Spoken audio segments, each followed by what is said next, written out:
bir yoldayım. Gidiyorum gündüz gece.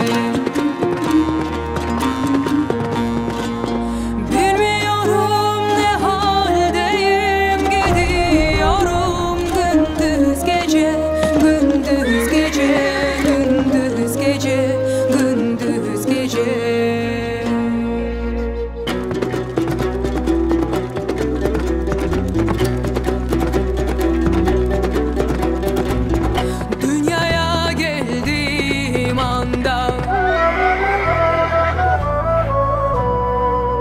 Yürüdüm aynı zamanda.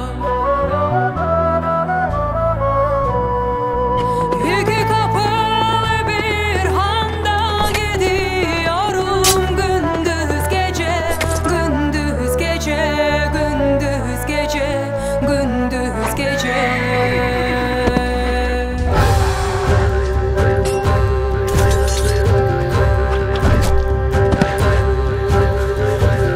Düşünülürse derince,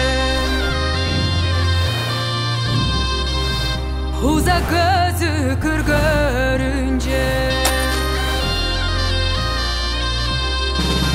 yol bir dakika miktarınca gidiyorum gündüz gece, gündüz gece, gündüz gece, gündüz gece. Aklını kiraya vermiş olanlar, biz kefenimizi giyerek yola çıktık. Şaşar Veysel.